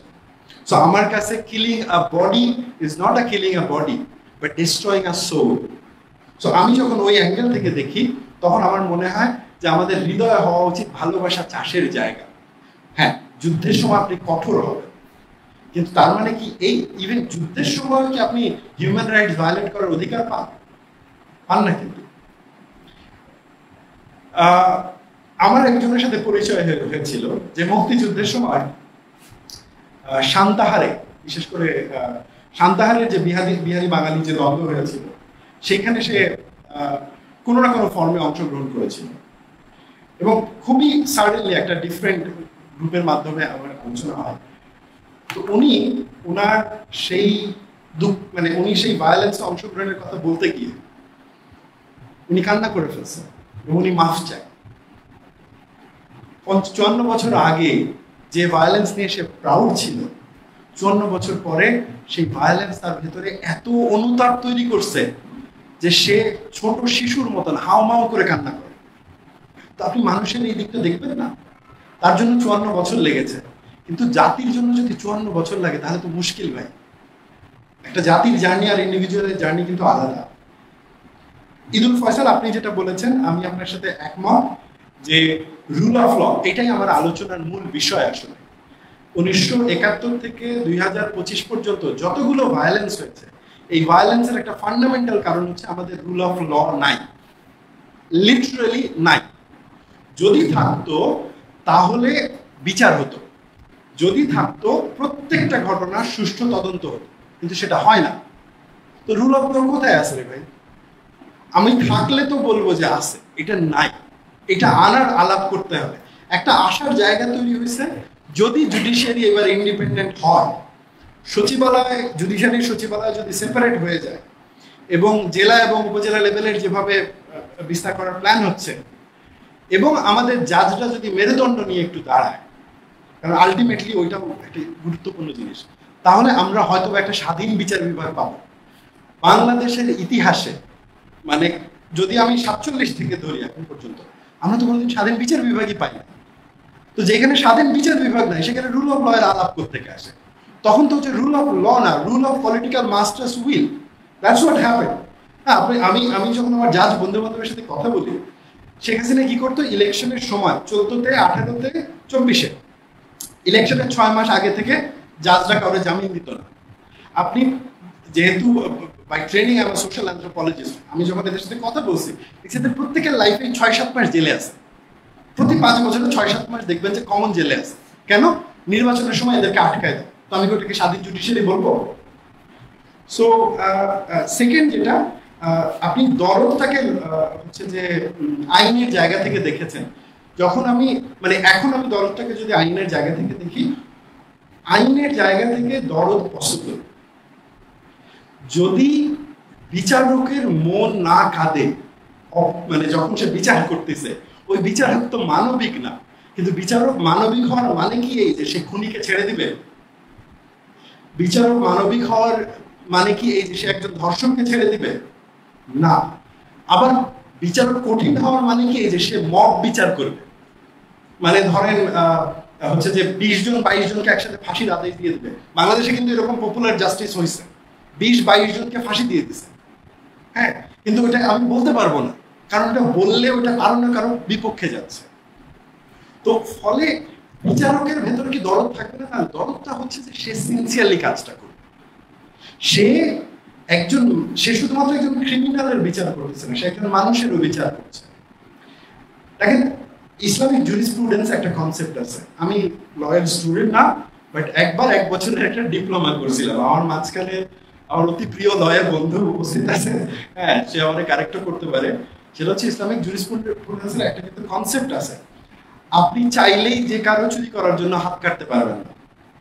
আপনাকে আগে দেখতে হবে সে খাবারের জন্য চুরি করছে কিনা, নাকি সে বিলাসিতার জন্য চুরি করছে। তো এটা মানবিকতা না হলে কি? যদি আমি শুধু লোগোসের জায়গা থেকে দেখি, অ্যারিস্টটলের কনসেপ্টে, এটা তো শুধু লোগোস না। লোগোস তো বেসিক, ওকে আমি ওরে পাইছে হাত কেটে দিব। এখন তো আমাদের যখন যারা মানে ধর্মের জায়গা থেকে আলাপ করেন, তারা তো ওইটাই বলেন, তুমি আমার বিরুদ্ধে, আমি ওকে তুমি ওয়াজিবে কাতিল, তুমি নবীর কথা বিরুদ্ধে বলছো, তুমি হচ্ছে যে you want to say something? You are right. তার মানে হচ্ছে ইভেন একজন অপরাধীরও অধিকার আছে। That's what makes a society civil. এখন প্রশ্ন হচ্ছে, আমি কি সিভিল সমাজ চাই নাকি জঙ্গলের সমাজ চাই? জঙ্গলের সমাজে মব হয়, সিভিল সমাজে ন্যায় বিচার হয়, আর ন্যায় বিচার যেটা সেইটাই দরদের বিচার। দেখেন ইংরেজিতে শুধু জাস্টিস আছে, বাংলায় কিন্তু দুইটা শব্দ, বিচার আর ন্যায়, দুইটা শব্দের মধ্যে কিন্তু ফান্ডামেন্টাল পার্থক্য আছে। ন্যায় মানে শুধু আপনি বিচার করছেন না, আপনি ন্যায় করছেন। তো ওই যে ধারণাটা, ওইটা তো আমাদের আলাপে থাকা উচিত বলে আমার মনে হয়। সর্বশেষে অধ্যাপক হারুন রশিদ স্যার, আমি আপনার ফিডব্যাক গুলো ফুল হার্টেডলি অ্যাকসেপ্ট করি যে আমি পার্টিকুলার কোনো মেথোডলজি এখানে ফলো করি নাই, কারণ আমি আসলে একাডেমিক আলাপ এখানে করতে চাচ্ছিলাম না। ওইটা হচ্ছে যে আমি যখন ওই আটলান্টায় বসে আমেরিকার একটা এসি রুমের মধ্যে বসে আমরা হাতে গোনা 5-7 জন হ্যাঁ মিলে আলাপ করি এবং ঘন্টার পর ঘন্টা, এবং উই নো যে আমাদের লাইফ আর কিছু করেন নাই এটা ছাড়া, এবং কেউ আমাদের কথা শুনবেও না, ইয়েও করবে না। আমার মনে হয়েছে যে মোর আলাপটা যদি রিলেট করা যায় আমাদের কনটেক্সটে। একজন প্রশ্নকর্তা বলেছিলেন যে আমি জুলাইয়ের কনটেক্সটে আলাপ করাটা হয়তোবা উপযুক্ত হয় নাই। আমার মনে হয়েছে যে না ভাই, এটা আমাদের জুলাইয়ের কনটেক্সটেই আলাপ করতে হবে, কারণ জুলাই প্রথমবারের মতো আমাদেরকে নাগরিক হওয়ার স্বাদ দিয়েছে। নাগরিক হওয়ার স্বাদ কি জানেন? সেটা হচ্ছে আপনি যখন গণভবনে গিয়ে গণভবনের চেয়ারে লাথি মারতে পারেন, সংসদ ভবনে গিয়ে সংসদের চেয়ার ফেলে দিতে পারেন। কিন্তু এটা ডেফিনেটলি ভায়োলেন্ট, আমি এটাকে সেলিব্রেট করব, সেলিব্রেট করার কোনো কারণ নাই। কিন্তু এটা তো একটা কারণও আছে, কারণ ওই চেয়ারগুলোই তো এই নাগরিককে রিপ্রেশন করেছে, ওই চেয়ারগুলোই তো এই নাগরিকের অধিকার কেড়ে নিয়েছে, নাগরিককে বুড়িগঙ্গায় ফেলে দিয়েছে, তাই না? তাহলে তো নাগরিকের ওই ক্ষোভ থাকা তো জাস্টিফাইড, সেটা তো দেখানো হয়ে গেছে। তাহলে এখন কি? এখন হচ্ছে যে আমি কেমন করে তাহলে ওই নাগরিকের ভেতরকার যে ট্রমা, যে দুঃখ, যে ক্ষোভ, সেই জায়গাটাতে রিজন, মানবিকতা, ভালোবাসা নিয়ে আসতে পারবো, সোসাইটির এই যে ভেঙে পড়া বর্গগুলোকে আবার নিয়ে আসতে পারবো। সো ওই জায়গা থেকে আমার কাছে এটা খুব ইম্পর্টেন্ট যে জুলাইয়ের প্রেক্ষিতে এটা জরুরি। আরেকটা জিনিস বলি, দেখেন আমাদের সমাজ কিন্তু আসলে ভেঙে পড়েছে, আমরা স্বীকার করি আর না করি। আমার মনে হচ্ছে যে ঢাকায় আমরা খুব ইয়েতে আছি। আপনি যদি চিন্তা করেন, সোশ্যাল মিডিয়াতে ঢোকেন, আমরা প্রকাশ্যে দেখছি কোনো একটা এলাকাকে ব্লক করে সেই এলাকার মানে খাদ্যশস্য রিসোর্স বন্ধ করে দেওয়ার আহ্বান হচ্ছে, শত শত মানুষ এটার পক্ষে আলাপ করতেছে। আমরা প্রকাশ্যে দেখতেছি নারীর গায়ে আঘাত করার জন্য, যে বা নারীকে অসম্মান করেছে এরকম একজন মানুষ, তাকে জেল থেকে মানে বের করে নিয়ে এসে, তার অপরাধ জামিনযোগ্য অপরাধ, ডেফিনেটলি তাকে জামিন দেওয়া উচিত হয়েছে, এখানে কোনো সমস্যা নাই। বের করে নিয়ে এসে তার গলায় ফুলের মালা, হাতে কোরআন শরীফ এবং মাথায় পাগড়ি দেওয়া হচ্ছে। আমাকে বলেন কোরআন শরীফের ভেতরে কোন লাইন আছে এই ধরনের কাজকে ইন্সপায়ার করে? আপনি এগুলোকে সেপারেটলি দেখতে পারেন, কিন্তু আমি এটাকে একসাথে দেখবো। আর একসাথে দেখাটা হচ্ছে আমাদের সমাজ ভেঙে পড়ছে। এই সমাজ ভেঙে পড়ার দায় মূলত আওয়ামী লীগের এবং শেখ হাসিনা। সে যদি এইভাবে ক্ষমতার লোভে মত্ত না হয়ে নির্বাচনগুলোকে এইরকম না করতো, অ্যাটলিস্ট পলিটিক্যাল অপোজিশনের জায়গাগুলোকে দিত, আজকে আমরা এই অবস্থায় আসতাম না।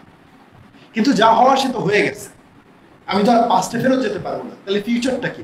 ফিউচারটা রিকগনাইজ করা যে আমরা সবাই আহত। জুলাইয়ে আপনার বুকে হয়তো বা গুলি লাগে নাই, আমার বন্ধু সাইমন ভাই আমার সামনে বসে আছে, আমি জানি যে উনি জুলাইয়ে কি রিস্ক নিয়েছে। আজকে যদি জুলাইয়ে ওই ঘটনাটা 5 আগস্ট না ঘটতো, তাহলে সাইমন ভাই নিখোঁজ হওয়ার মধ্যে একটা হইত, most probably we many of us এখানে এটা হইতাম।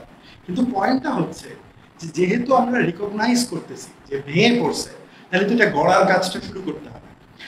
আমি খুব আশার আলো দেখছিলাম কখন জানেন? আমি যখন দেখি যে জুলাই ইমিডিয়েট পরে, মেবি আগস্টের ইমিডিয়েট সেকেন্ড আর থার্ড উইকে ঢাকা ইউনিভার্সিটিতে আসিফ মজুমদারের একটা বক্তৃতায় মাহফুজ একটা কথা বলেছিল, দায় এবং দরদ। আমি তখন আটলান্টায় বসে আছি এবং আমি বক্তৃতাটা দেখলাম, আমি খুব অস্থির, কারণ তখন আমার বাবা মা দেশে আছে, আমি হঠাৎ করে বাইরে মুভ করতে হয়েছে। আমার তখন ওটা খুব আশা জাগাইছিল যে ওকে ফাইন, আমরা দায় এবং দরদের কথা বলা শুরু করছি। 1 বছর পরে এসে দায়ও নাই, দরদও নাই, এটা বাস্তবতা। এই বাস্তবতা আপনি কতদিন রাখবেন? আপনি আজকে, কালকে, পরশুদিন, 1 বছর আপনি এফোর্ড করতে পারবেন, বাট বিশ্বাস করেন এই জিনিস আমাদের সবাইকে অন্ধকারের দিকে নিয়ে যাবে। যে কোনো ওয়েতে আমাদের রুল অফ ল এর কথা ভাবতে হবে। আমি অনেকটুকু আলাপ করেছি, আমি জাস্ট একটা শেষ প্যারাগ্রাফ দিয়ে আমার আলাপটা শেষ করব। সেটা হচ্ছে যে দেখেন, আমি একজন একাডেমিক, আমি একজন অ্যাক্টিভিস্ট না। সো আমি যখন কথা বলবো আমাকে দুই পক্ষের ভালো মন্দ নিয়েই আমি আলাপ করব, কিন্তু আমি ইমিডিয়েট জাজমেন্টে যাব না, আমি প্রসেসটা বলবো। জাজমেন্টের দায়িত্ব যে শ্রোতা তার, এবং জাজমেন্টটা খুবই ডেমোক্রেটিক একটা ব্যাপার, আপনি আপনার জায়গা থেকে জাজ করবেন। আমার ভাবনাটা শুধু একটা জায়গাতেই, সেটা হচ্ছে যে দেখেন, আপনি 70-80 বছর বেঁচে থাকবেন, আপনি পরকালে বিশ্বাসও করতে পারেন, নাও করতে পারেন, it's up to you. But আমার মনে হয় যে আমাদের সবার অধিকার আছে যে এই 70-80 বছর আমরা পৃথিবীতে থাকবো শান্তিতে থাকার, আনন্দে থাকার, আরামে থাকার। এইটা কোনো দোষ না, এবং এইটা চাওয়াটাও আমাদের অধিকার। কিন্তু এই চাওয়াটা চাইতে গিয়ে আমরা যাতে অনেক বেশি ফিলোসফির বিতর্কে হারায় না যাই, আমরা যাতে গ্রাউন্ডেড থাকি রিয়েলিটিতে। কারণ কি, ইন্টেলেকচুয়াল ডিবেটের একটা আলাদা সিলসিলা আছে, এটা ঘরের মধ্যে বসে আমরা অনেক আলাপ করতে পারি, কিন্তু যে মা তার সন্তানকে দুধ দিতে পারে না, বা যে সন্তান তার মার চিকিৎসা করাতে পারে না, বা যে বেকার ছেলেটা কাজ পাচ্ছে না, তার জীবনে কিন্তু ফিলোসফির আলাপের থেকে একটা কাজ খুব জরুরি। এই যে আমরা অ্যাংরি ইউথ আশপাশে দেখছি না, কথায় কথায় সবাই রেগে যাচ্ছে, ভাঙচুর করতেছে, মারতেছে, আমরা বলছি এরা তো বেয়াদব হয়ে গেছে। চার্লস ডিকেন্স একটা কথা বলছে, আমাদের সোসাইটিতে যখন কেউ বখাটে হয়, এই বখাটে হওয়ার দায় ওই বখাটের না, এই বখাটে হওয়ার দায় সমাজের। কারণ সমাজ তাকে কাজ দিতে পারে না।